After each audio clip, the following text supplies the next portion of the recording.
Hello and welcome to Future Auto Solutions live stream. It's been a while since we've been with you, but welcome and thank you for joining us today.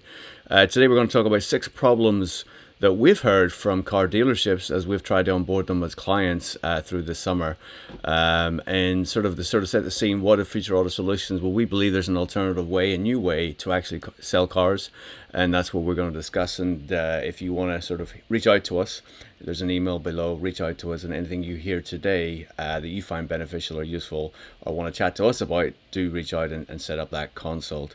But who are we? I'm Steve Todd. This is my brother Gordy. Gordy, how you doing? I'm doing well, thank you. I'm doing Good, well. good, good. So it's been a while Nice to since be we've been. back. No, no, I was going to say, mate, it's been a while since we've been here, right? And Yeah, it's been good. We've been busy. So why don't we take a few minutes and sort of set that up with sort of like what we have been doing and what we've been focused on during the summer in the last month or two. yeah. Well, I mean, I've personally been getting myself set up again after lockdown, trying to get things back to sort of semi-normal, functioning as business. And also, actually, I find that customers have been getting in touch with me about consulting and trying to get on board with what we're trying to do here. So it's been an exciting time. It's been a busy time, but Yep. it sort of led us on to obviously give us a wee sort of new point of videos, and hopefully we'll be able to take some people through and see where we're going with this. So No, absolutely, and yeah, you did mention your new clients. It's been really interesting to hear, as we've talked to potential and new clients as we onboard yeah, some of the stories, some of the common concerns or issues that have been raised, and obviously with this video, what that's what we want to run through, and we've narrowed it down to six common issues. And folks, what we're going to talk about today is the issues we've heard. We're going to do our best not to sort of get into the solutions because sometimes it's a really natural thing for people to do. But this is all about the 6 common elements that we've actually heard. And if you can relate to this, reach out to us and maybe we can talk you through those concerns. Or if you don't want to reach out to us, maybe watch next week and we'll run through some of those things with you. But yeah, so here we're going to go, and we're going to run through some of them right now, Gordy. So the first thing that was yeah. raised to us was business costs, right? So business costs after lockdown. What sort of how are people managing that? What sort of the concerns that were raised to Yeah, us? yeah, I think this is right across the board. Business costs are being looked at and analyzed, of business needs and really what are essential needs now. People are sort of learning that, things are so unpredictable and you don't know how things are going to go. And it's really sort of streamlining their business to try and make sure that whatever they're spending and whatever their outgoings is absolutely necessity. So when I first obviously started, one of my consultations and stuff was, you know, what am I spending, and is this completely necessary? And where is it that I can maybe streamline and change, what I spend, my staffing level, or all the different things right across the board. Without obviously, it's really difficult not actually to get into something, isn't I know, I know, I know, I know. it? But yeah, no. So really, as I say, without overbeing too much, but it's just really, the cost of what they have from the business. They listed them down for me and sort of give me a quick sort of, this is what I'm spending, this is where I'm at, and then obviously whenever went away and looked at things, I was able then sort of really start nailing down into what they were looking at. But it is the first and foremost thing at the minute because obviously everybody's coming back. It's unknown how busy things are going to be, how what way things are going to go in the future. So they're really looking at their cost of the business and really trying to streamline it and make it as cost effective as possible. Yeah, no, no, it is. And I was going to go into another question, but I don't want to sort of one move you into the solution Yeah, mode or into the next sort of what may come next. But one of the things that we did sort of that did come up regularly was cost. But one element of cost in particular, during lockdown, stock profile, right? And that's sort of the yeah, second one we've identified here. The stock yeah, profile, the cost withholding stock for longer, the devaluation or depreciation of that stock value as well was something that came up time and time again. absolutely.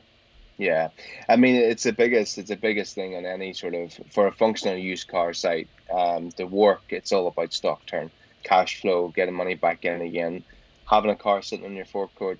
I mean, obviously lockdown forced people to have them sitting on their forecourt for maybe nearly 60 days, 90 days without anybody being anywhere near the car. So I mean the impact that had on the bottom line or the cost of their stock was it was really difficult. And when people came back, it was the first thing of, the scratch of the head. Okay, where are we, and what is the best step forward? So, whenever sort of when I went to sort of have my meetings and sort of sit down, it was really to see one, actually what I found was, because when it first opened, the dealerships had a flux of, an increase of inquiries, and people were buying. But then the problem, and it's where everybody sort of ran aground, was, okay, my forecourt is empty now. Do Right. you know Right. what I mean? It doesn't Yeah. look like a business anymore. And what do I do? It was a great position, because then what you can actually go in, and dealerships really can, and especially around this present in time, you can actually hit a reboot button where Mm-hmm. you really can actually structure your stock, and what you want to be and where you want to take the business to, without sort of, just taking anything. And so actually, in a blessing, in a strange way, it was a blessing in disguise. But Right. Right. it was really, that was this concern of, okay, here's my stock. One, some of it's wrong, some of it's I don't have enough of it, or some I have too much of it. So it was just really having the conversations and really going away and actually, seeing where they were, and really delving into what was going to sort of, their train tracks of where they want to go, Right, going right, right. forward. So Yeah, and obviously there's that supply chain, right? And when we look at, yes, we consult with other companies, but we also have our own business that we're running as well. And one of the biggest challenges we've had is that supply chain, right? How do we get the absolutely, stock? How do we find the right stock? Because, there may be stock coming through, but is it what actually fits the model that we're looking at, or those that we talked about? So stock profile comes absolutely, into play as yeah. well. And obviously with that then becomes marketing, right? So what is the marketing strategy? Oh, I went too far on my slides here. I put up number 4. I tease people, but I put up the wrong slide. Marketing strategy is there. So obviously that's something that does come through. And something that's really important specifically as you change your stock profile, and also whenever you're trying to get over customers, because to your point, right, so customers are coming forward, stock is going out the door, but then how do we then adjust, to your point, and what is the right marketing Absolutely. strategy? And we have a very Yeah. unique way we do that. Yeah. I mean, I think this was the biggest, reason why people came to me, or got in touch with us, because it's really the change of direction in which we're Right. taking people.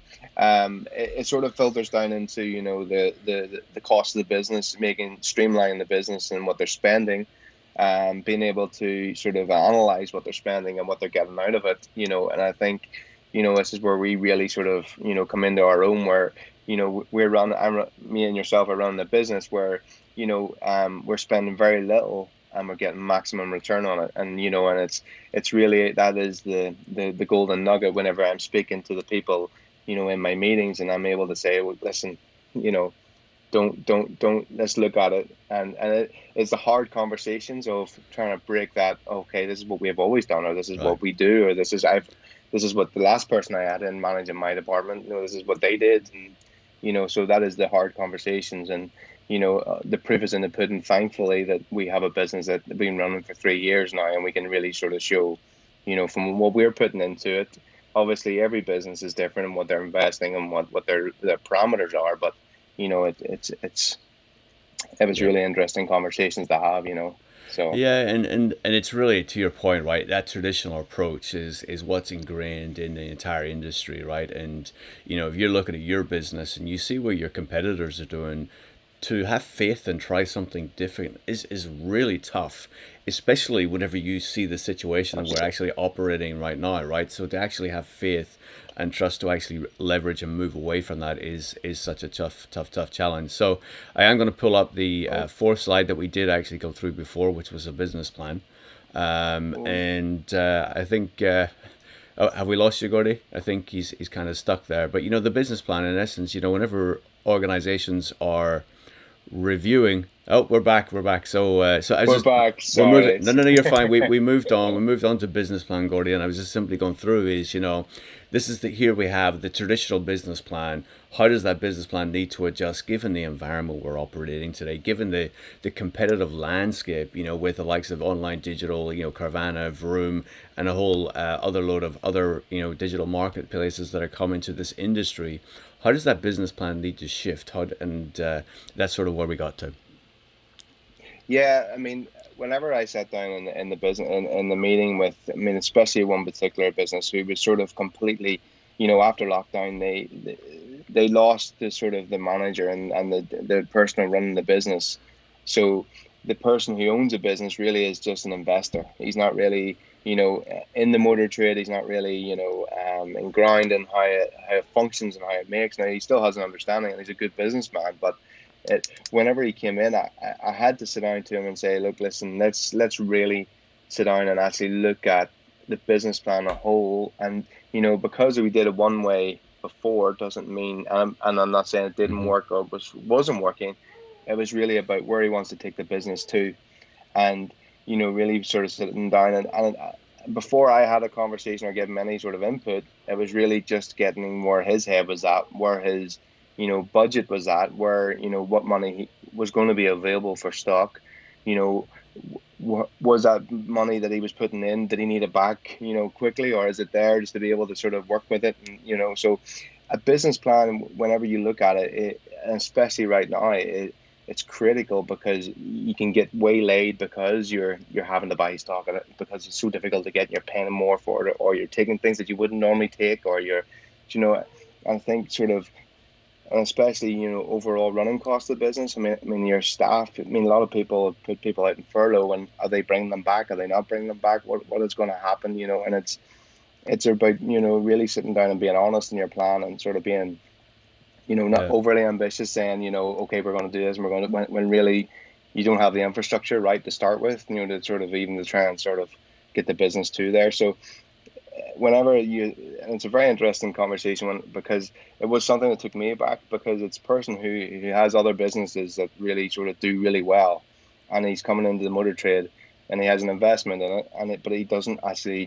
because he doesn't have the knowledge and the sort of of the stock turn and the different things that really are really important. It's a really important conversation to be having, and it was a great opportunity for us to sort of get Hmm. involved in that and really get it from actually where someone's left and it's actually a blank canvas, and we're able Yeah. then really Yeah. to sort of get really involved in and get it into the sort of the whole process of it. Yeah, and a couple of interesting things with that is, probably because of the, I don't say lack of exposure. Obviously, as you mentioned, right, very successful business person in many many industries, and perhaps because of that, they're more open to alternative ways to doing things, right, and that's Yeah, where they were sort of open, and also the fact then you're able to provide guidance on expectations, right? We all have these expectations, but these expectations can only be met if you get certain inputs. So, what is the cash you're going to invest actually to allow you to purchase cars? But then the velocity, right? What is the velocity at which you can actually turn that and churn that car over, car dealership over? yeah, Because, I mean, what we've seen, we're talking about this one example, but what we've seen across multiple dealerships we've spoken with is choosing the wrong car really hurts, and yeah, it was something we've seen. So what actually is that? What does that look like? yeah, And another thing, that sort of thread that came through in many many conversations was what if, right? So what if we go into yeah, lockdown again, right? What happens if we? I did it again, pull up the wrong slide. So what if we do go into lockdown again, and what are the success factors that people need to have, and what are the concerns that people have? And the way I sort of look at this and the way I sort of experience this and I think about it is, we'd never been in lockdown before. We have been in lockdown absolutely. before now again, so we kind of know Yeah. how the market will react. So then how do you then set yourself up for success? But it is a real concern. Yeah. I mean, again, it comes right down to the business model all over again. Yeah. it comes down to having a system in place because, I mean, even though we're not in lockdown, we still have people who have reservations or concerns, and especially now because it's becoming more and more where people, we're being told not to sort of mix in through, different groups and different things like that. Again, people are becoming nervous about coming out to, meet with people and different things like that. So it's really what I was able to show him was even though I was in lockdown and we were, under different restrictions, the Mm-hmm. business was still able to function, make profit, and keep going in the same trajectory as it was going before lockdown. And again, it's about that will actually just get stronger and stronger as the business develops and gets, longer and more, a social media presence and without going into things that we're Mm-hmm. doing. But I Mm-hmm. mean, it's really, really important that I have a game plan and actually understand, right, okay, no matter what happens, where the things change coming in around us, that the business keeps going forward and we're able to keep functioning the exact same way, delivering the exceptional customer service and everything else that we do. And yeah, so I mean, it's about planning, and it's about, and about sticking to the plan and trusting in it, Mm-hmm. because it's very easy when something changes very drastically to have a knee-jerk reaction and try and, you know, is this working? Is this not working? And it's about just sort of sticking to the plan and trusting it, because again, we've been doing it for 3 years. We understand, we know it's been tried and tested, with not a lot of investment, and we're able to keep the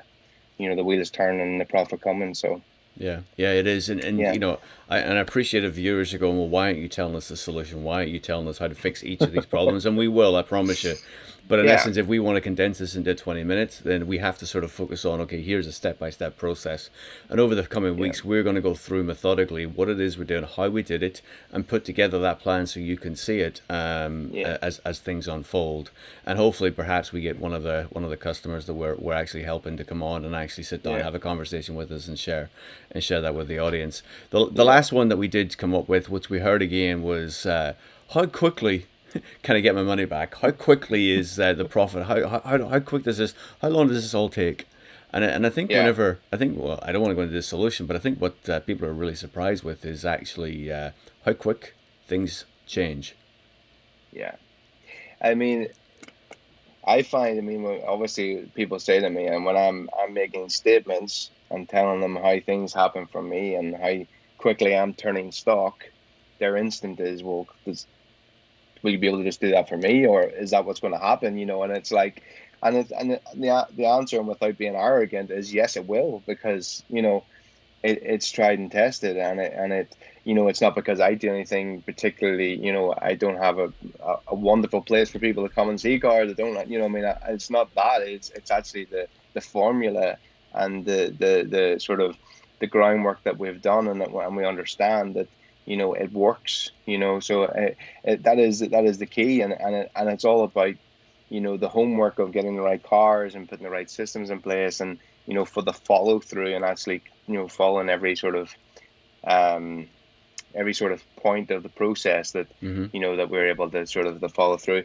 And again, and I sort of said to him, or to the people that sort of say to me, how quickly are we able to get this turned around? And I says, well, it's how quickly you're able to accept the changes, and that is, that is the point. If you give me your control of whatever you need to give me, walk away and leave it with me, then we'll turn things around quickly. And there might be a little bit of pain at the start, as in I have to flush out some of the stock that's sitting there, Yeah. sort of turn it back into money to reinvest. But in the long run, through the first month, second month, third month, you'll see a drastic change, and you'll see a change in the culture of the business. You'll see the change in who's coming into the business, or the repeat business, or the reviews, or the customer service. You'll see that all changing very fast. Yeah. And then you'll see a clear vision of where it's going, and you can see how we're going to grow it, and how things are going to change, very fast. So yeah, it's Yeah, exciting. It is yeah, no, it exciting. is, it is, and Yeah, it's just fascinating to see the reaction from those we help, and it's to see their I didn't realize it was this quick, and it's always, well, what if I put more in, or what if I give yeah. you more That access? that is that, that What is the if I thing. did this, right? And it's just, Yeah, it's fascinating to see it happen every time, yeah. and You see the folks, cogs turning. you do. It's like, It's a math especially formula, especially right? this guy who's not in the trade. He's just an investor, because that's what he sees. He Right. sees as a return on his investment. He's like, hold on a second here. And that's So it's and that's the reason why we get into this. You're obviously, you've 20 plus years experience in car selling. You told me what your process is, and I says, like, how do I get involved in this? And this is how we yeah, created this. So you do it in the UK, and we want to bring it to the US. So we're going to be absolutely. unfolding this, and we don't believe there's that many people in the US who do this. And we don't tell you what the business line, or what that Facebook page is, or whatever the websites we're using intentionally, because we need to protect the identities of those. But we will, if you sit with a consult with us, we will show you, we will actually allow you access, and be able to Yeah, demonstrate years of returns, years of experience, and how we've built up networks, and a community around the business that Gordy has created. And obviously that's what we then can bring for you in your business, if that's something you're interested in. So next week we will go through, okay, what were the steps, what were the first things we did to face each of these challenges, and that's what we'll share with you. So do like the video, do subscribe, do hit that notification bell. We will be here next Sunday, 8 a.m. Eastern. I think that's 1 p.m. in the UK. So so do set that alert, do come back and do watch us, and do share it with those who you think may be interested, and reach out to us if you're interested in a consult. But Gordy, great to see you again. It's great to be back. And it's kind of funny. We talked about this. We did keep this at 20 minutes, and I think we're right on the 20 minutes mark. So great. We're good. Well, so we say. All right, mate. Until next week. Let's have a great week, and we'll chat again soon. You too. Cheers, man. Super. Thank you, man. Thank you. See you later. Bye.